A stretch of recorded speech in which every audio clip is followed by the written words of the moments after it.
Bueno, tremendo tema este de Soledad Bravo. Ojo maligno este tema, pero suena bien sabroso en la voz de esta venezolana que, como siempre, nos representa dignamente del ambiente musical. Siempre Venezuela. Iniciamos así nuestra edición del día de hoy, la edición vespertina, llevándoles a ustedes, como siempre, información, comentarios, noticias, música, entrevistas, todo lo que tiene que ver con Venezuela y su migración a lo largo y ancho del mundo. Esto lo hacemos con mucho cariño, con mucho respeto para todos ustedes a través de esta señal. 5 emisoras que se enlazan desde Aruba hasta el Arauca Binacional, llevándoles a ustedes la información de Venezuela y su migración a lo largo y ancho del mundo. Pero también en señal directa y en señal digital. En este momento estamos en vivo en varias partes del mundo, en cualquier lugar del mundo donde haya la conexión a través del Facebook Live. Y también nuestra opción comunicacional para que nos pueda ver en diferido cuando usted quiera ver siempre Venezuela.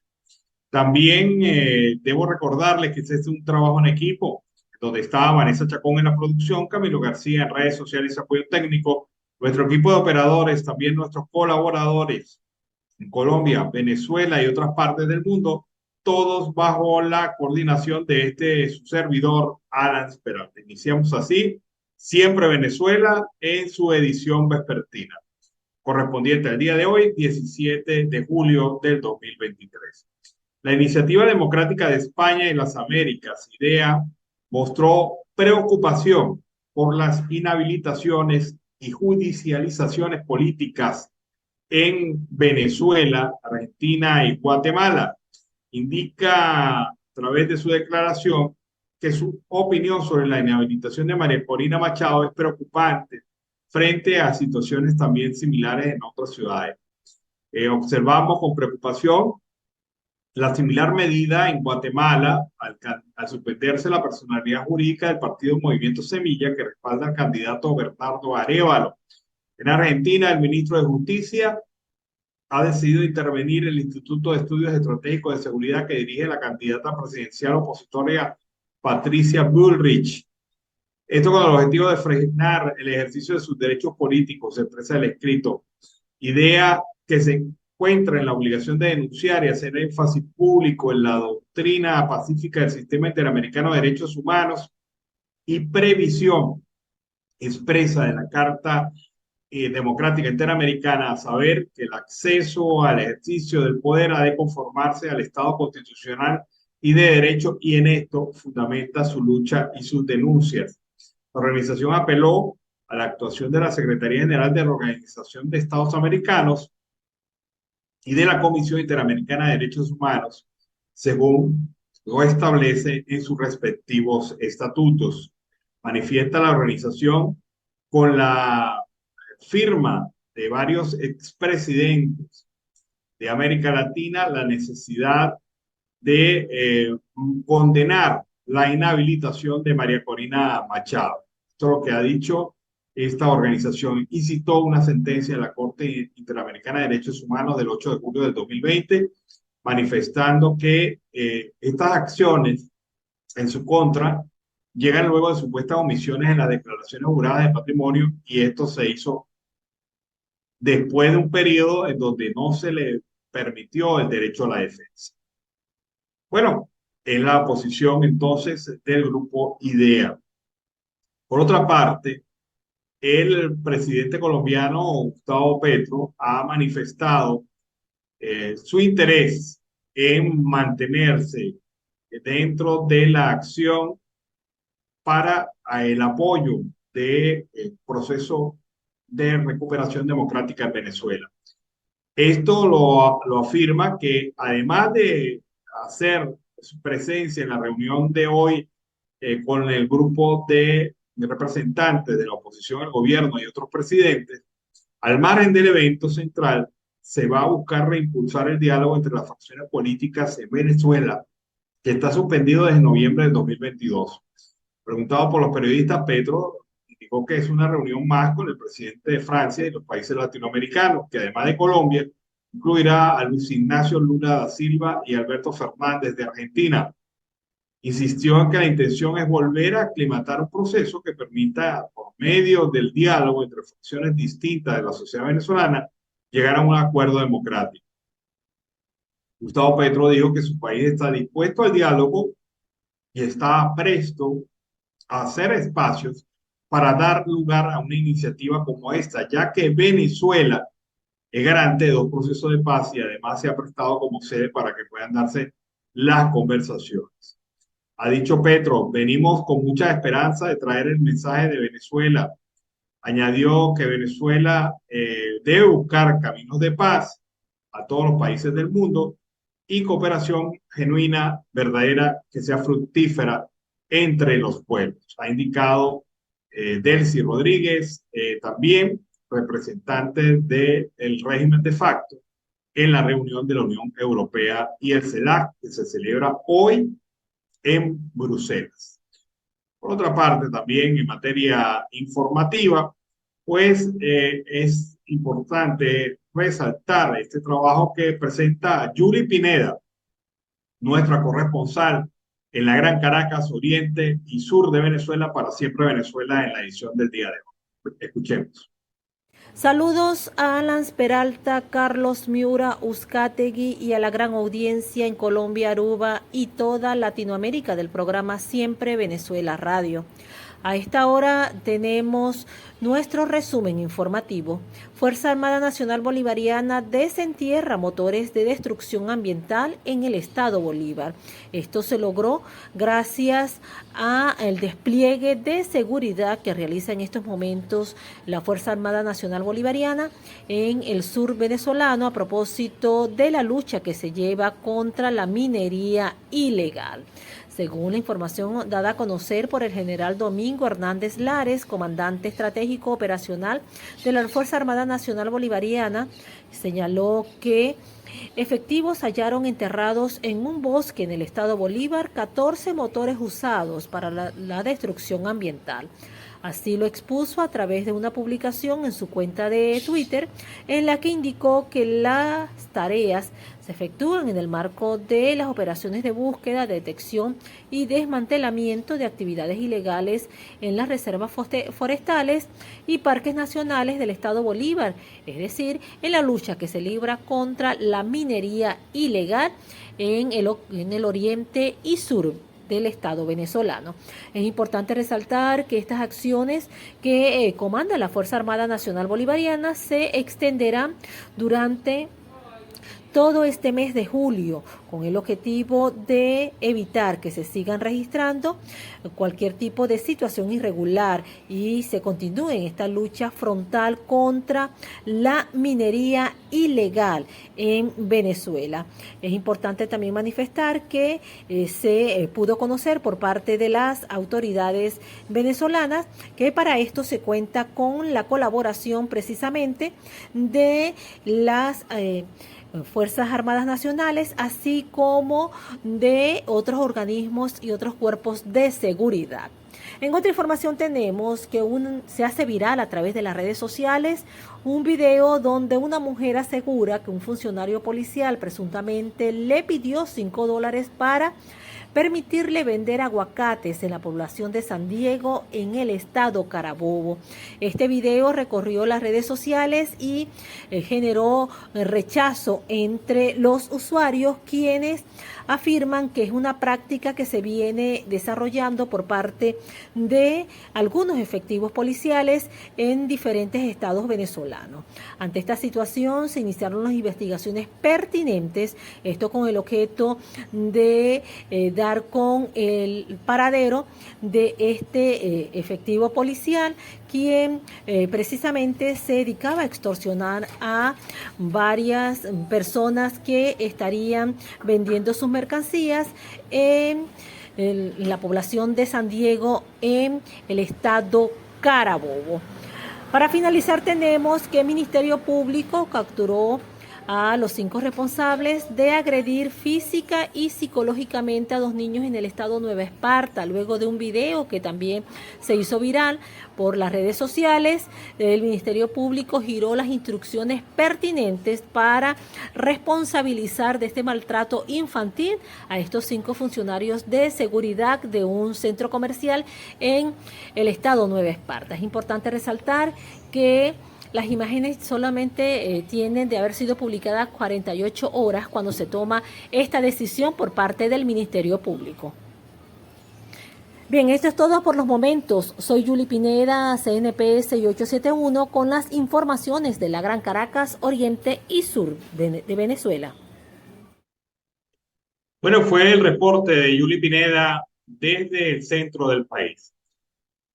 Es increíble, pero siendo Monagas un estado petrolero, se hacen colas de 2 días para censar 1.400 vehículos, 200 por día, y así poder reponer solo 40 litros de gasolina durante una semana.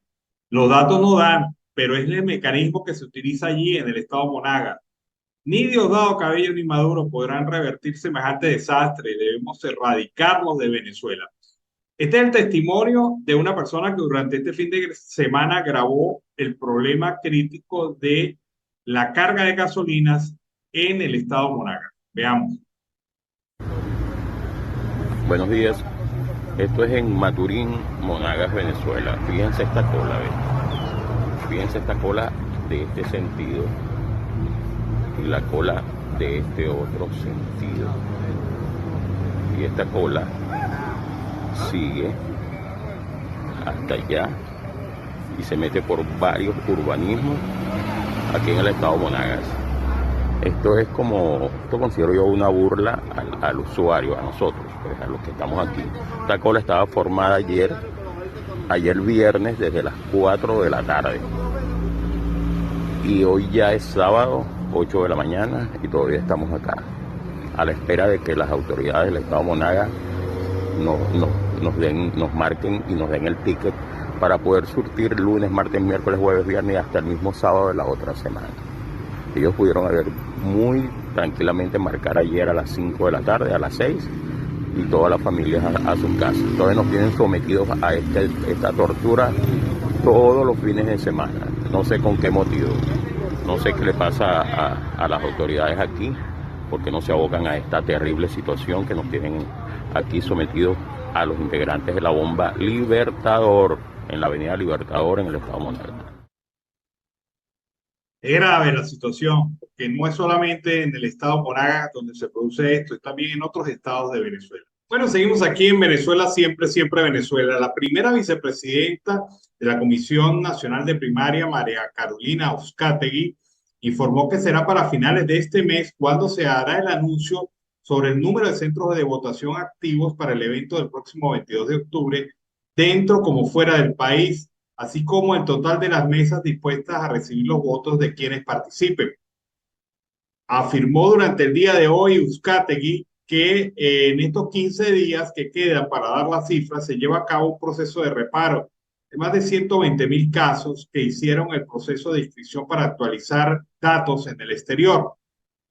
En este sentido, el trabajo de las juntas regionales adquiere relevancia para hacer pesquisas en los centros de votación elegidos sin constatar su buen estado, aunque advirtió que es un trabajo engorroso por la falta de gasolina. Además, se deben distribuir votantes en cada centro de votación, tanto en el exterior como dentro del territorio, para que puedan saber la mesa que les va a tocar para votar.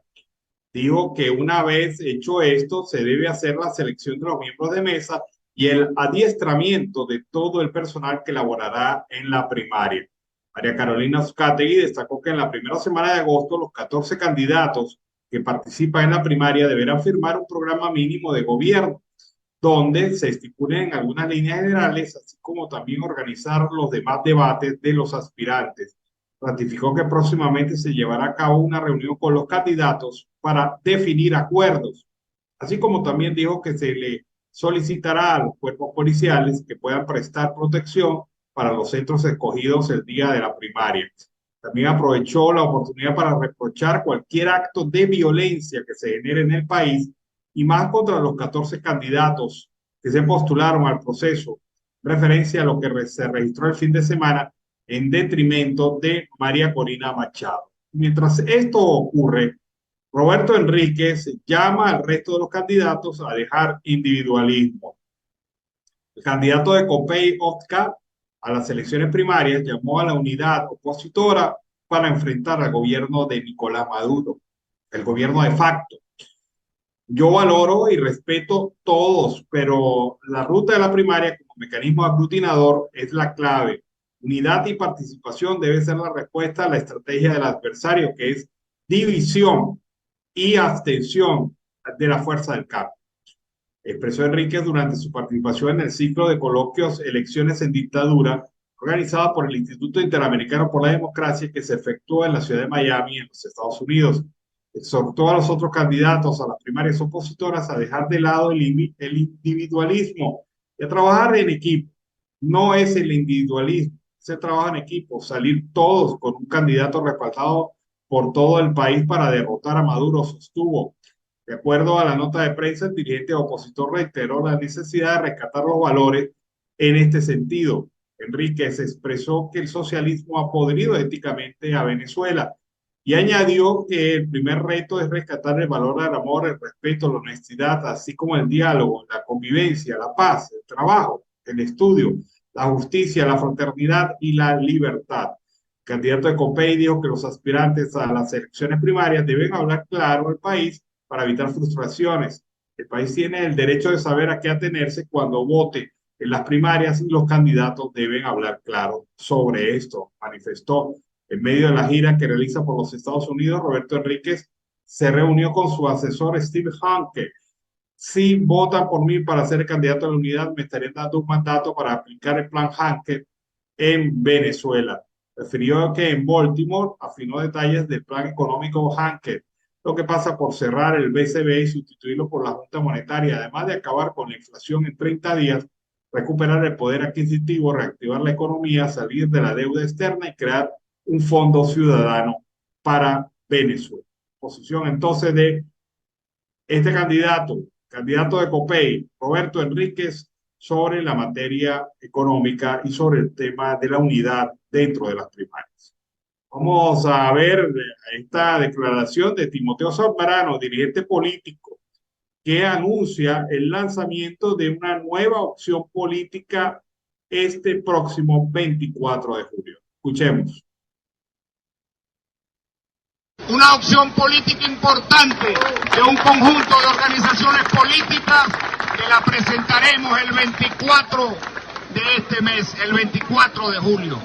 Y a ustedes los convocamos, por eso es un momento de compromiso importante, unitario, seguir la ruta que iniciamos en el 2019, en aquel histórico acuerdo que firmamos oposición y gobierno en un momento tan importante para darle una salida política, una salida negociada, una salida electoral democrática al país frente a lo que se vivía en aquel momento, que era la confrontación estéril, que era la violencia, que era lo que atentaba contra la paz de la República.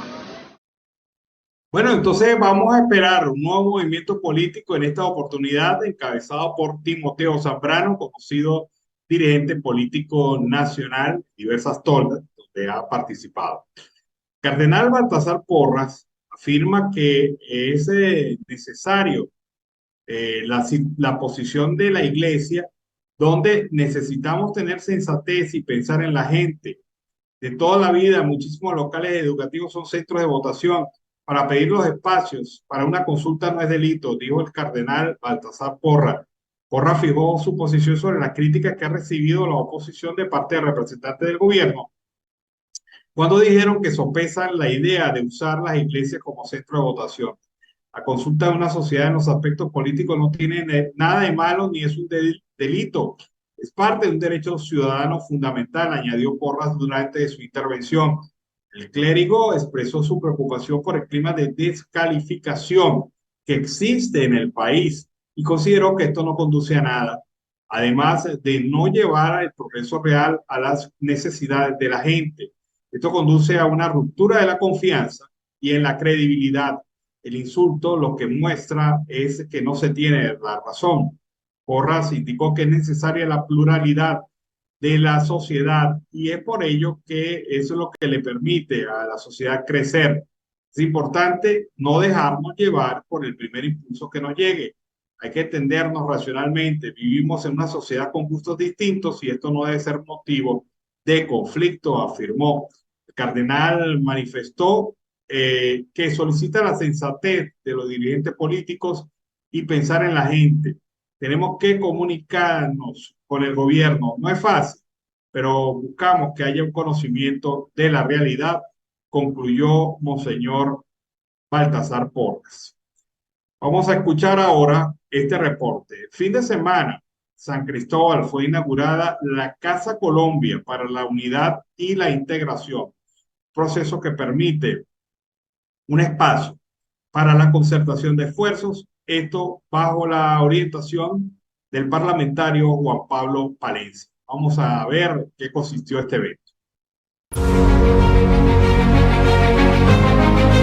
La Casa Colombia tiene como objetivo principal crear esos vínculos permanentes para que más nunca se vuelva a cerrar la frontera. Así hayan diferencias entre Caracas y Bogotá, porque creemos firmemente que estas relaciones históricas van a seguir siendo, tienen que fortalecerse. Estos vínculos tienen que ser permanentes y ese es uno de los objetivos de Casa Colombia. Fortalecer esa hermandad, como lo dice el lema, el hogar de la hermandad binacional, cuna de la integración. Nos vamos a quitar las puertas, vamos a quitar las ventanas para que toda la comunidad colombo-venezolana esté presente aquí. Que Dios bendiga al pueblo de Venezuela, que Dios bendiga al pueblo de Colombia, que Dios bendiga a los colombo-venezolanos. Bueno, fue la posición de Juan Carlos Palencia en la inauguración de esta Casa Colombia para la Unidad y la Integración. Bueno, seguimos aquí en Venezuela, siempre, siempre Venezuela. Vamos a escuchar ahora el reporte de nuestra corresponsal Claudia Gutiérrez para Siempre Venezuela.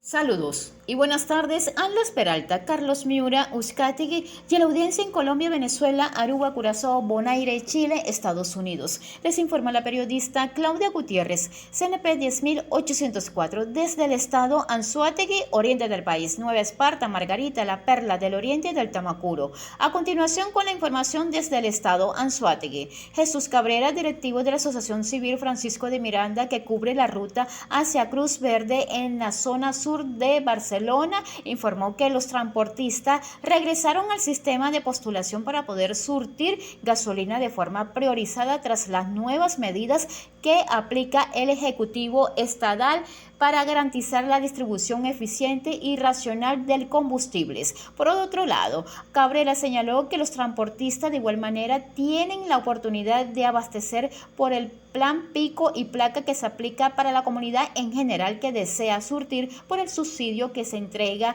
por la plataforma Patria. Hasta ahora muchos están tomando esta alternativa y duran aproximadamente 3 horas en cola. Más información desde el estado Nueva Esparta.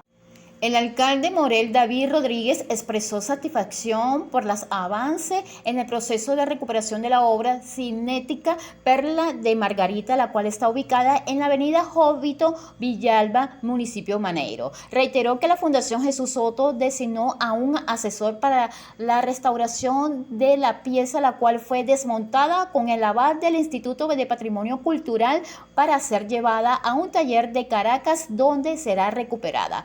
Al presenciar el desmontaje de la cine obra, el gerente municipal resaltó el cumplimiento del compromiso adquirido el año pasado con los habitantes del municipio y del estado de Nueva Esparta en general para que la obra pueda tener del maestro cinetismo, siga mostrando sus encantos tanto a los residentes como visitantes. Agradeció el respaldo de todos esos entes involucrados, lo que hace posible seguir avanzando en la restauración de la obra. A continuación con la información desde el estado del Tamacuro. Funcionarios del Servicio de Investigación Penal perteneciente a la Policía Bolivariana del Estado del Tamacuro lograron desarticular una banda delictiva de la cual se dedicaba al robo y desmantelamiento de instalaciones deportivas en el municipio Tucupita del Estado del Tamacuro. Estos 3 sujetos plenamente identificados fueron detenidos gracias al trabajo de investigación de los funcionarios adscritos al Servicio de Investigación Penal por el presunto delito de robo al Estado Efraín Zapata de Tucupita, donde se llevaron todo el techo de las gradas. Así lo informó José Galindo, jefe del Servicio de Investigación Penal. Y hasta aquí con las informaciones. Les informó Claudia Gutiérrez, NP 10804. Bueno, fue reporte de Claudia Gutiérrez desde Venezuela. Vámonos ahora a la pausa comercial y musical del momento y al regreso seguimos aquí con más de Venezuela siempre, siempre Venezuela. Amigos de Venezuela siempre, siempre Venezuela, seguimos aquí con más información. Lo hacemos como siempre en este segmento del programa con la presencia de Carlos Uzcategui, el Miura. Carlos, buenas tardes, ¿cómo estás? Buenas tardes, Alan Ernesto Peralta y a la audiencia del programa Siempre Venezuela Radio hasta ahora. Muy bien, ¿cómo estuvo ese almuerzo? No, estuvo bien, pero sabes que me entristeció mucho ver la situación cada vez más crítica del lago de Maracaibo.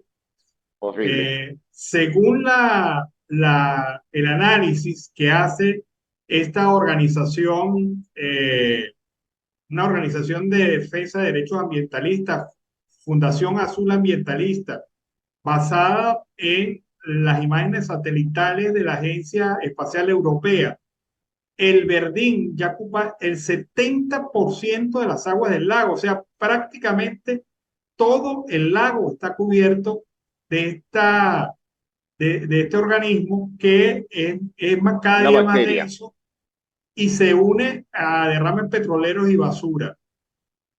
Esto, cuando tú lees esto, no tienes la misma impresión de que cuando lo ves. Vamos a aprovechar y veamos este trabajo presentado por el diputado Hernán León del Estado Zulia, señalando la situación del lago.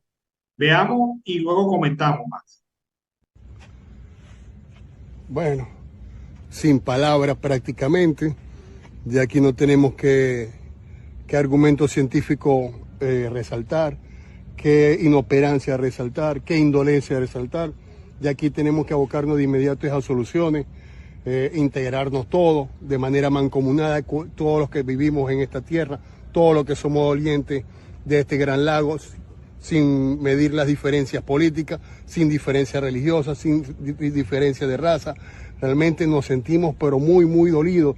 Tuvimos que esperar minutos para poder sentirnos en orden, para podernos expresar. Y ya esto se salió de control. No necesitamos señalar a nadie. Esto necesita es ya que empiecen a solucionar, ya que empiecen a haber medidas para poder sanear el lago de Maracaibo, plantas de tratamiento, o sea, investigaciones más profundas, que se active toda la comunidad científica de Venezuela a resolver esto. Esto ya no se salió de precedente. Aquí tratar de dar alguna excusa suena ridículo. Tratar de señalar a alguien suena ridículo. O sea, aquí no hay una excusa. Aquí hay que echarle pichón entre todos los venezolanos. Este es nuestro deber. Salvar este lago de Maracaibo es nuestra idiosincrasia de los zulianos. Y realmente me siento muy conmovido, pero tenemos que ponerle ahora todos a esto, demostrar que somos venezolanos. Carlos, eso no tiene otro nombre, eso es una pichera. Ese es el paseo del lago, ¿no? Sí, eso es parte del paseo del lago de la zona norte, es decir, la que va hacia los hoteles de la zona, que tú los conoces, que es en la Avenida El Milagro. Alan, fíjate algo, el espesor que tiene ese verdín es superior al que tenía la Legna. ¿Te acuerdas cuando la Legna en el lago? Claro. Bueno, pero esto es superior, porque este ahoga totalmente lo que es el oxígeno para los peces. Para los que muchos no conocen, el lago de Maracaibo también es un bastión muy importante sobre las ostras que hay en el lago. Y eso deben estar muertas, porque tú sabes que la gran mayoría flota, respira y echa hacia atrás. ¿Cómo respiran a la orilla? Alan, mira, esto es grandísimo. Pero fíjate algo, el gobierno nacional, el gobierno del presidente de facto, Nicolás Maduro, por medio del IPLAN, indicó que el lago estaba muy bien. Y eso salió en todas las redes sociales entre el día viernes y sábado. Una cuestión que ni siquiera se han dado cuenta de lo que verdaderamente está pasando. ¿Cómo crees tú que una lancha pueda sacar de ahí el motor fuera de borda, Alan? O lanzar las redes para pescar. Eso es imposible. No, a lo mejor fue que le cortaron la declaración, a lo mejor el lago está muy bien podrido, porque la verdad es que, mira, es impresionante las imágenes. Es que una cosa es cuando tú la comentas a partir de informes y otra cosa es cuando la ves. Y esto pues de verdad que entristece mucho porque es un gran depósito de aguas De agua dulce. hervidas, de todo, de petróleo, derrame de petróleo, basura. Yo me imagino que cualquier viejito de la Maracaibo de antes llora nada más viendo eso. Que las etapas Claro. las etapas del lago se le cantaba a su belleza. ¿Y ahora qué se le puede cantar? Nada, Alan, ahí lo que hay que cantar es SOS o el auxilio del lago de Maracaibo. Ahora imagínate tú, también conoces la zona de los puertos. Me imagino que eso debe estar con un verdín peón, porque en los puertos está el tablazo, Pequibén, y tú sabes que ahí estaban los pequeños muelles de desembarque de las empresas estatales de PDVSA, Maravén, Llanoven. Ahora, Alan, ¿cómo estará la costa oriental del lago? ¿O cómo estará el sur del lago? Que para nadie es un secreto que todo el marullo, todas las olas van hacia el centro del lago, que todavía en esas fotos satelitales no ha salido, pero por lo que vi, van de noreste a este. Es decir, que de un momento a otro pueden tapar parte de lo que es las profundidades del lago de Maracaibo. Y eso es crítico, Alan. Sí, se está destruyendo el ecosistema.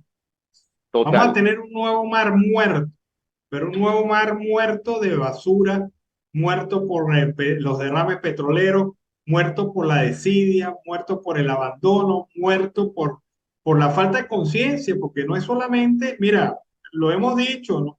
No es solamente el gobierno o los gobiernos, es No, también es el la ciudadano gente. común y corriente, Sobre todo que, los que viven en la costa, Alan. Porque fíjate, están echando el reciclaje lo que es plástico, cartón. Por lo menos el cartón se deshace, pero el plástico, Alan, son 3.000 años para que se deshaga biodegrade una botella de plástica. Pero ahí también botan botellas, botan hierro, que van a hacer con los barcos que están hundidos, por lo menos en la frente a las costas del malecón de Maracaibo. Alan, allá hay buques encallados desde hace más de 20 años y hasta el momento no han salido de eso. no, es una situación de verdad, a mí me da mucha tristeza, a mí me da mucha tristeza ver la condición del lago de Maracaibo, porque mira, esas zonas de los hoteles que vendían como atractivo la playa, ¿qué playa Sí, pueden sí. ofrecer ahorita? Más bien, No, más bien un riesgo sanitario tener tanta cercanía a la playa. ya hay que vender Y antibióticos y curitas.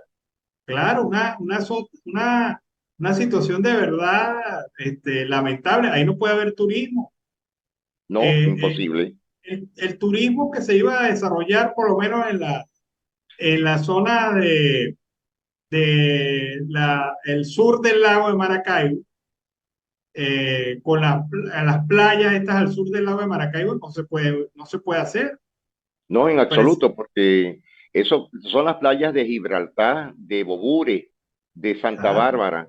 Alan, eso es imposible. Eso debe estar más que verde, porque viene aparte bajando de Mérida, conoces bien la zona, los residuos de los ríos con estas lluvias que están siguiendo. Eso también trae problemas, Alan, porque también de las voladuras de los oleoductos que han venido pasando de Colombia hacia el río Catatumbo y el Escalante, y eso llega es hasta el lago de Maracaibo. Bueno, la culpa es compartida. Todos tenemos responsabilidad en esa situación, en mayor o menor grado, Así es. pero no podemos dejar que se muera este reservorio natural del país y del continente. Sí, Pero y del bueno, continente. toma la decisión el pueblo, la gente, frente a esta realidad. Otra gente que está preocupada es la de Mérida. Desde Uh, allá, Carlos Labastida no hace un análisis de la situación de servicios públicos. O sea, le falla la luz, le falla el agua, le falla el servicio de aseo urbano, no tienen gasolina. Otra zona turística de Venezuela. ¿Cómo se puede desarrollar el turismo de esta manera? Vamos a escuchar primero estas declaraciones y luego hacemos el análisis. Buenos días, mi nombre es Carlos Leonel Labastidas, representante de la Sociedad Civil Activa de Mérida, y para hacer referencia a los últimos días, la situación sobre los servicios públicos. Y bueno, tendría que decir que se ha visto en los últimos días cómo se ha agudizado la crisis o los problemas sobre los servicios públicos, especialmente lo que tiene que ver con el sistema eléctrico, lo que es el internet, inclusive con el combustible, el abastecimiento de combustible, aspectos que son críticos para el desenvolvimiento de las actividades económicas de los empresarios y también de la sociedad civil. En este caso hay que decir que la falta de combustible produce un efecto negativo en los productores agrícolas o agropecuarios. Es decir, se han visto circunstancias donde los mismos productores han tenido que abandonar sus cosechas y su producción por falta de combustible. No han podido llegar a los mercados mayoristas o a los despachos de productores y de comercialización porque no tienen el combustible como trasladar o transportar su mercancía. Asimismo, la falla de internet y la falla de servicio eléctrico produce una grave lesión, una grave afectación al desarrollo económico de las actividades de estos empresarios y de la sociedad merideña. Siendo Mérida una ciudad turística donde deberían estar los servicios públicos en un alto nivel, están más bien afectados, agudizando la crisis económica de todos los prestadores de servicios turísticos y de los operadores de servicios turísticos, así como de los empresarios y de los productores agrícolas. Esperamos que el gobierno tenga un poco esa diligencia en tratar de resolver los problemas prioritarios de la sociedad civil venezolana, merideña en este caso, que afecta a la realización de la actividad económica por excelencia que es el turismo.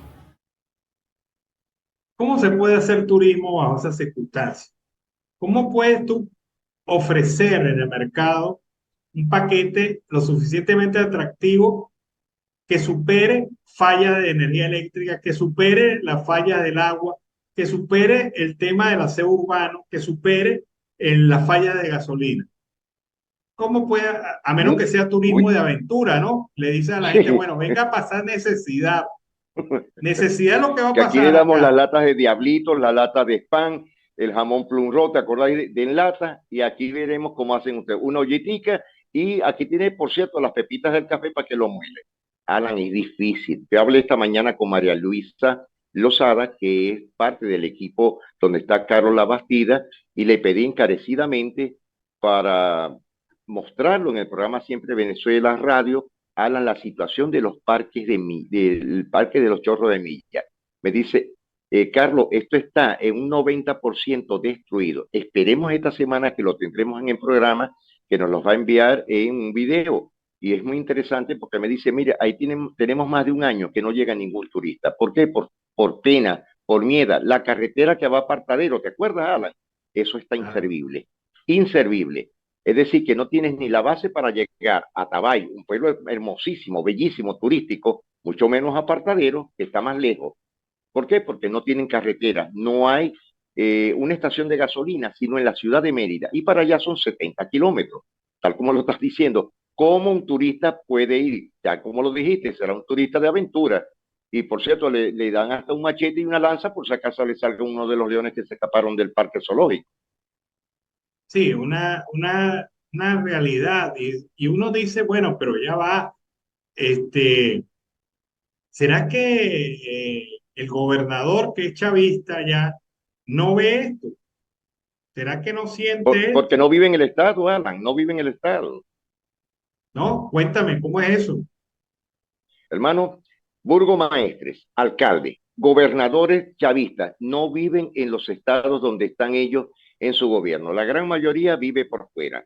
Tú agarras y le haces la pregunta a cualquier persona del estado Zulia, ¿dónde viven sus alcaldes? Y te dicen o en la capital o viven fuera del estado. Y son cantidades, Alan, esto no es la primera vez. Y esto es la realidad. Bueno, lamentable esta circunstancia, entonces, un agravante más a estos problemas que vive el país. Ahora bien, Las primarias en proceso de reclamo, pero no se asusten, no es que haya una acción legal contra el gobierno, sino que contra la Comisión Nacional de Primarias. Lo que ocurre es que este es el periodo, esta semana, es la semana para que los venezolanos que han estado, se inscribieron para las primarias, pero no fueron aprobados, pues puedan meter su reclamo. Por eso es que es semana de reclamo. Y estos son aproximadamente unos 120.000 venezolanos que desde el exterior manifestaron su intención de participar en la primaria. ¿Cuáles son las fallas más frecuentes? Que iniciaron el proceso pero no lo completaron. Es decir, se inscribieron pero no enviaron las fotografías necesarias para avalar su inscripción. Personas que se inscribieron para votar en una ciudad y aparecen en otra. Personas que le aparece de alguna manera pues cometieron errores en su inscripción y colocaron mal el nombre o mal una identificación, un número de cédula. Esa gente puede participar. Si la mayoría de estas personas participa, pues sí, Carlos, estaríamos llegando a los 400.000 votantes que hemos hablado desde un principio en este programa, que Sí, sería una tal buena como lo dijiste, participación. más de 400.000 personas, Alan. Más Sí, de o sea, 400.000 personas. ahí tendríamos una muy buena cantidad de electores, pero obviamente es toda la semana este proceso y al finalizar esta semana se va a saber efectivamente cuáles de las ¿Cuál es la 81 ciudades cuantía? seleccionadas van a ser efectivamente centros de votación, porque, por ejemplo, países como Bolivia,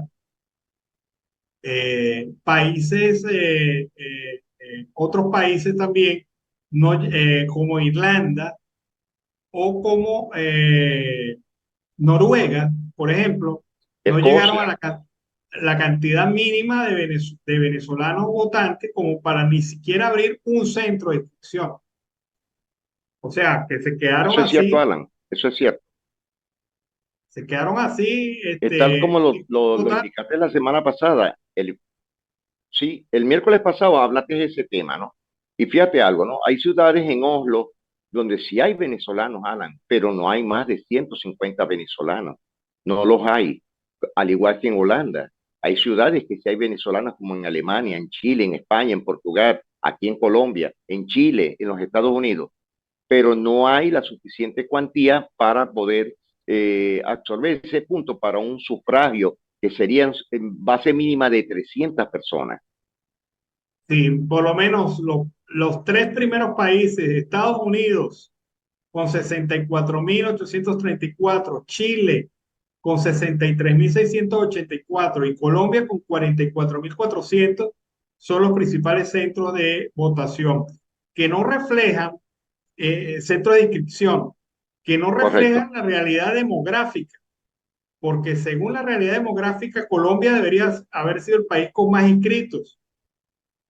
por supuesto, Perú el segundo, y Chile en todo caso tendríamos un quinto o sexto lugar, pero fíjate que es el segundo en inscripción. O sea, a mí me ha llamado mucho la atención la situación de Chile, sí, tú en lo has dicho en donde, varias oportunidades.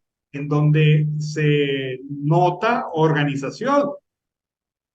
63.000 venezolanos en Chile con intenciones de votar en la primaria. Eso es muy alto. Casi que supera a los Bastante, Estados Unidos. Mil inscritos más y supera a los Estados Unidos. correcto. Es como lo dijiste tú, Colombia era para que sobrepasaran los 100.000, las 100.000 personas, Alan, pero hubo Sí, muchos problemas con esto. Se dejaron ciudades muy importantes como la ciudad binacional de Maicao, Alan, es donde está la mayor población migrante de toda Colombia. Y no colocaron un centro de inscripción a esa zona. Y que, como lo dijiste una vez, y te doy la razón en este momento, es que no hubo un equipo de coordinación de logística para inscripción para los venezolanos. Fue muy lamentable, fue un detalle que ellos no pudieron palpar.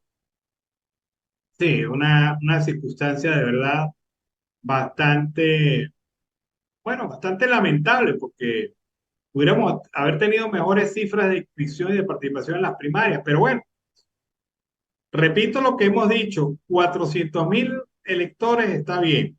Muy Está bien. bien, muy bien para todas las circunstancias que han rodeado este proceso de primaria. Otra noticia importante es que con la conformación y la juramentación de la Comisión de Primaria del Estado Zulia, ya hay comisiones de primaria en cada estado de Venezuela. Sí, totalmente. Y ya, como lo ha dicho el doctor Casal, está prácticamente listo los centros de votación, seleccionados los centros de votación por estado. Así que se sigue avanzando en este tema de las primarias, que más que coger frío, ha cogido calor a partir de las Sí, acciones sí. del régimen que procura pues inhabilitar candidatos y quebrar las primarias y dividir a los candidatos. Vamos a ver cuáles declaraciones pues se salen por parte del régimen en función a los nuevos avances de las primarias en Venezuela. Pero hasta ahora yo quiero decir que con todos los obstáculos que han tenido, han hecho un gran trabajo. Sí, ha sido un éxito, Alan, porque no se puede negar. Han trabajado bastante, con todos los detalles, pero sí se ha trabajado. Bueno, ahí está entonces el tema de las primarias, de la conformación de todo el equipo de trabajo y del avance que se hace en este tema. Bueno, hay un asunto también importante, lo ha determinado la agencia de noticias Reuters, el tema de las familias migrantes, de las familias de migrantes venezolanos perdidos en el Mar Caribe, quienes exigen al gobierno que se investigue la desaparición de sus seres queridos tras años de estancamiento. Son 150 personas aproximadamente que han desaparecido en embarcaciones desde el año 2015 y hasta ahora nada se sabe de ello. Algunos señalan la presencia de redes de tráfico de personas, de trata de personas, y esto no ha sido investigado por las autoridades. Y es un silencio absoluto sobre un tema que de verdad preocupa. Y tú sabes qué es lo más terrible para esta familia, la incertidumbre. La No incertidumbre. saber si están vivos, si están muertos, y si están vivos, dónde están. Pero nada que hay investigaciones por parte del Estado en relación a este tema. No, nada, y fíjate, Alan, tú tuviste un invitado que lo hemos nombrado ya 2 veces en este programa. Y hasta el momento, desde el día 17 de diciembre del 2022 hasta el momento, no saben absolutamente nada, ni siquiera en el archipiélago de San Andrés, ni entre Providencia, ni en Santa Catalina, hasta las costas de Nicaragua. No saben nada absolutamente qué ha pasado con la familia que son de San Francisco en el estado Zulia. Sí, lamentable esta situación. Y es eso, mira, lo más terrible para una familia desaparecido es la incertidumbre, el no conocer el destino de su La familiar, de su ser desesperanza. querido.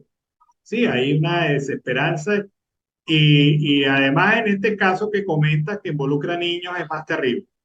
Sí, porque fíjate algo, Alan, vamos a ser francos. Lo mismo ha pasado en el norte de Santander y una parte hacia la zona del Casanare, donde muchos migrantes venezolanos y de otros países que han atravesado esa zona, que por cierto es algo selvática y muy densa, no se sabe absolutamente nada. Lo mismo que está pasando con los migrantes venezolanos, lo están haciendo también los ecuatorianos y algunos otros como haitianos, pero los haitianos están más desasistidos que cualquier persona, Alan, no saben absolutamente nada. Y si hablamos de los cubanos que han salido del mar del terror de allá de Cuba, ¿qué más pueden hacer ellos si no tienen comunicación con nadie, no tienen teléfono, no tienen celulares, no tienen absolutamente nada? Así que están pasando la misma situación que los migrantes venezolanos. Sí, es grave. Carlos, se nos acabó el tiempo. Pues si Alan amanecerá y veremos, esperemos que las cosas vayan marchando bien, esperemos que tengamos una noticia agradable que sea contundente, sobre todo para volver a la esperanza de nuestro país, siempre Venezuela. Alan, te deseo a ti una feliz tarde, a la audiencia y por supuesto estaremos mañana muy pendientes de lo que vaya ocurriendo. Bueno, vámonos a la pausa comercial musical del momento y al regreso seguimos aquí con más de Venezuela siempre, siempre Venezuela. Bueno, seguimos acá en Venezuela siempre, siempre Venezuela. La Federación de Centros Universitarios, apenas a 3 días de la juramentación de las nuevas autoridades de la Universidad Central de Venezuela, ha solicitado y han instado que los próximos días a todas las autoridades que van a asumir los cargos que acompañen la lucha por las reivindicaciones de la comunidad estudiantil. Esto lo dijo Jesús Mendoza Morales, presidente de la Federación de Centros Universitarios. Mendoza Morales hizo un importante recuento de la grave crisis que agobia directamente a los estudiantes de la Universidad Central de Venezuela, enumerando entre ellos el cierre técnico del comedor, que tiene semanas sin funcionar, la falta de combustible y repuestos que impide el funcionamiento del transporte universitario, además de las pírricas becas que actualmente reciben los estudiantes, saldadas además a través del sistema Patria. En función a esto y al ser consultado por los medios de comunicación nacionales y extranjeros, el máximo portavoz estudiantil universitario dijo que si en septiembre no tienen respuesta por parte de la ministra de Educación Superior, Sandra Oblitas, quien se encuentra en el cargo, van a volver a las calles, cuestionando además que el periodo académico cierre con un sueldo para el profesor y personal administrativo y obrero que no supera los $100 y que el bono vacacional hoy está cada vez más devaluado por la inflación. El dirigente estudiantil dijo que quienes están en el poder no pueden seguir burlándose de la comunidad universitaria. En función a esto, el máximo representante de la FCU, Universidad Central de Venezuela, hizo un llamado a iniciar una nueva etapa en la Universidad Central de Venezuela que debe estar regida por el diálogo interno que, según acotó, debe ser con todos los grupos políticos de la universidad, los que ganaron y los que perdieron, así como estudiantes, profesores, sector obrero, administrativo y egresados. Todos tenemos que ser parte de este diálogo interno y entendiendo, afirma, que va a comenzar un diálogo externo con instituciones del Estado, como el Ministerio de Educación Superior, el Ejecutivo Nacional y el CNU. Ese diálogo tiene que ser con base a los principios de la autonomía universitaria, como lo dice la Constitución de la República. Y ese diálogo tiene que ser en beneficio de la universidad y tiene que salir el presupuesto justo que tienen que darle a las universidades de manera anual, subrayó. Por su parte, Iyer Bellorín, secretario de Reivindicaciones de esta casa de estudios, dejó claro su rechazo a que sigan desperdiciándose recursos del Estado, mientras que en el comedor de la UCB no hay ni un pollo ni un tomate. En este sentido, Bellorín refutó que se gaste en fiestas millonarias para bachilleres por parte del régimen de facto, que no tienen la capacidad real de garantizarle un cupo en las universidades. Por otra parte, familiares de venezolanos desaparecidos en el Mar Caribe en los últimos años exigieron al régimen de facto respuestas tras años de estancamiento en las investigaciones. La Organización Internacional para las Migraciones de las Naciones Unidas señala que al menos 150 personas han desaparecido tras el hundimiento de una serie de embarcaciones entre las costas de Venezuela y las islas del Caribe desde el 2015. Pedimos celeridad, han pasado 4 años.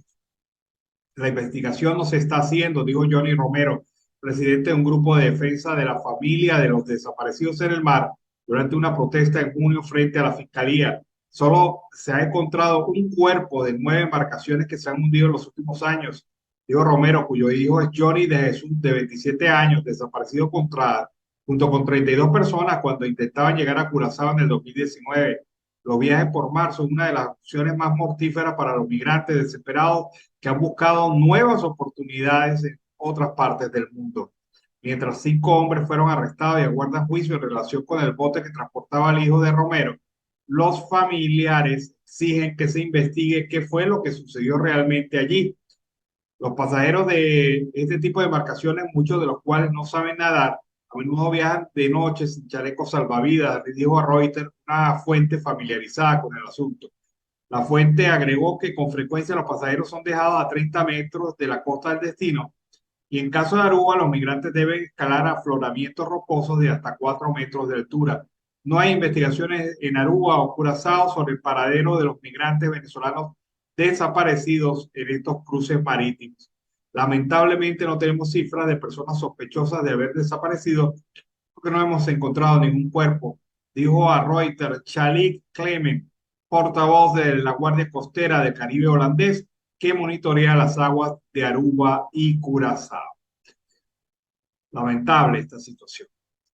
Carlos Prosperi fijó su postura sobre los candidatos inhabilitados que están participando en el proceso interno de la oposición. Vamos a escuchar. A Prosperi le preguntamos acerca si está o no a favor de que personas que están inhabilitadas participen en este proceso primario, y esto fue lo que nos respondió. No, yo no he dicho que estoy en contra, son las posturas de cada uno de los precandidatos, las cuales respeto y las dije desde un primer momento. Yo simplemente hablo como Carlos Prosperi, porque sé la realidad de lo que estamos viviendo y sé cómo actúan quienes están en Miraflores. Yo no puedo hablar por ellos. Ellos tienen su potestad de participar. Hay algunos que dicen que si ganan las primarias van a luchar internacionalmente para que los habiliten. Yo, como sé cómo actúan quienes están en Miraflores, estoy convencido que si uno inhabilitado llega a ganar las primarias, no nos van a dejar inscribir. Y por eso es mi compromiso de decir las cosas con nombre y apellido. Y nosotros hoy lo ratificamos. Hoy no estamos inhabilitados. Nosotros hemos cumplido con todo lo que ha sido las declaraciones juradas de cese de patrimonios en la Asamblea Nacional, de cese de funciones, declaración jurada de inicio de patrimonio cuando ingresamos en el 2010 a la Asamblea Nacional. Nosotros hemos hecho todas las declaraciones juradas, hemos cumplido con todos los parámetros constitucionales y legales. Pero como sabemos cómo actúan quienes están en Miraflores y cómo lamentablemente actúa hoy la justicia, ninguno estamos exentos de que eso pueda suceder. En el caso mío, soy serio, responsable y lo vuelvo a ratificar. Si por alguna razón nos inhabilitan, Carlos Prosperi no se inscribe. Pero los demás que quieran participar, esas son sus posturas, las cuales no es la postura ni mía ni de mi Partido Acción Democrática. Bueno, ahí está Carlos Prosperi, avanzando lo que es el centro del debate en este momento en el sector de la oposición, que se debe estar discutiendo a esta hora, una reunión en la ciudad de Caracas, entre la mayoría de los candidatos a las primarias. Funcionarios del régimen de facto de Nicolás Maduro y expertos universitarios acordaron un plan de acciones inmediatas para atender la presencia excesiva de la microalga en el lago de Maracaibo, el más extenso de Venezuela y uno de los más antiguos del mundo. La reunión interinstitucional se realizó desde este fin de semana y se proyecta para estos días. Según un comunicado difundido y firmado por el Ministerio de Ecosocialismo y otras dependencias del chavismo y facultades y departamentos de la Universidad del Zulia. El encuentro ocurrió luego de una serie de denuncias ciudadanas y reportajes de la prensa nacional e internacional sobre el estado de las aguas del lago de Maracaibo por la existencia del verdín, como se conoce a una bacteria que se expresa en forma de microalga tóxica y maloliente en la superficie. José Luorca, ministro chavista de Ecosocialismo, participó en la reunión junto al presidente del Instituto de Conservación para el Lago de Maracaibo y CLAM, Armando Portillo, y el director del Observatorio de Crisis Climática, Franklin Leal. Doris Sala, decana de la Facultad de Humanidades y Educación de la Universidad del Zulia, Judith Aular, Mario Herrera, decano de Ingeniería, y Suher Yabrudi, del Centro de Investigación de Agua, también formaron parte de esta mesa de trabajo. En el comunicado, los voceros chavistas y expertos de la Academia Venezolana han indicado que la situación del lago de Maracaibo se debe a elementos multifactoriales y apunta que causa alarma en la población. Precisa que los afloramientos de algas verdes azules, conocidas como verdín, se deben a las altas concentraciones de nutrientes como fósforo y nitrógeno. Otro factor es la descarga de aguas residuales. Pero lo que me llama la atención, y me perdonan a mí esta intervención, lo que me llama la atención de este informe es que no hablan nada de los derrames petroleros, que son también elementos que están contaminando al lago de Maracaibo. No es solamente el verdín es una manifestación de la contaminación, pero también los derrames petroleros. Y estoy leyendo este informe y no dice absolutamente nada de los derrames petroleros, por lo tanto pierde seriedad el informe cuando estos temas no son mencionados. En un lenguaje muy técnico, implicaron que el elevado incremento de los caudales de los ríos del sur del lago debido a las lluvias genera una fuerza impulsora que acelera las corrientes del estuario y rompe la estabilidad de su fondo. Esto provoca la liberación de grandes cantidades de nitrógeno amoniacal hacia la superficie para favorecer el crecimiento masivo de las algas. Pero insisto, ¿dónde está el tema del derrame petrolero constante que hay en el lago de Maracaibo? Pierden bastante seriedad estos investigadores y también estos funcionarios de gobierno cuando no mencionan que una de las causas es esta. O sea, para ellos las causas son el flujo de contaminantes amoníacales del fondo del lago por las lluvias y por el otro lado la contaminación provocada por los vertidos de desechos en el lago. Y repito, no menciona para nada el tema de los derrames petroleros. Esto es ver la verdad con ojo de tuerto. Bueno, seguimos acá en Venezuela, siempre, siempre Venezuela. Docentes insisten en reclamar sus salarios con acciones de protesta. Y esto lo dice la presidenta de la Federación Venezolana de Maestros, Carmen Teresa Márquez, ser consultada sobre las acciones que tomará el gremio para reclamar sus derechos. Las declaraciones de Márquez fueron ofrecidas a un equipo de periodistas quienes señalaron que los maestros venezolanos aún se encuentran en las calles para exigir aumento salarial que les permita cubrir sus necesidades y que tenga incidencia con sus prestaciones, algo que denuncia que no ocurre con el bono de guerra económica que el gobierno de Maduro comenzó a pagarles este año. Por su parte, la presidenta de Formación de Dirigentes Sindicales, Fordisi, Griselda Sánchez, indicó que los educadores se mantienen en forma permanente en asambleas, protestas y movilizaciones, además de que se conserva plan de contingencia para los docentes, porque ellos no pueden ir todos los días a las aulas debido a que no tienen cómo cubrir los gastos. En las escuelas no hay clases todos los días. Después de la pandemia no se ha podido normalizar y no precisamente por el COVID, sino por el tema económico que viene siendo el principal problema de los trabajadores que no tienen salario ni cómo movilizarse a sus escuelas. Todavía los maestros están en la calle y no han dejado de protestar, siguen exigiendo sus reivindicaciones, tener seguridad social, un HCM, un IPASME que los atienda, dijo Griselda Sánchez. También la representante de la Federación Venezolana de Maestros destacó que sus solicitudes van más allá de salarios dignos, sino que también se suma que las escuelas estén en óptimas condiciones, servicios en buen estado, un servicio escolar para los muchachos y que la sociedad civil se integre. Son las posiciones que se mantienen en relación a este área. Mujeres venezolanas tienen mucho que aportar y contribuir en el cambio de la narrativa y transformar el conflicto político en Venezuela. Trabajan juntas por un liderazgo y una manera de participar en la política más inclusiva y más democrática. Vamos a ver este interesante reporte. En Barinas, lideresas políticas de diversas tendencias, de organizaciones no gubernamentales, de gremios y sectores, nos estamos organizando para trabajar unidas con una agenda común por los derechos humanos de las mujeres, su empoderamiento político y la construcción de paz.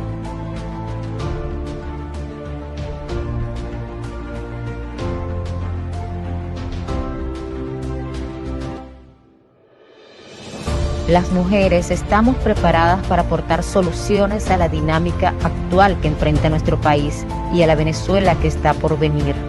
Las mujeres tendremos un papel clave en la construcción de una democracia pacífica, próspera, estable y duradera.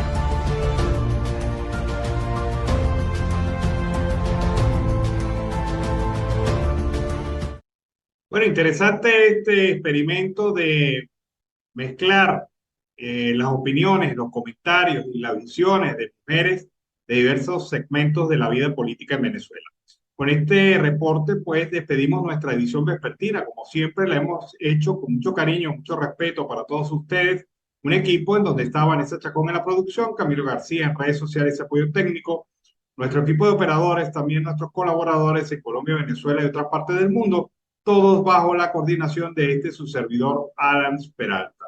Nos despedimos hasta mañana. Que tengan una excelente noche y nos vemos. Siempre Venezuela.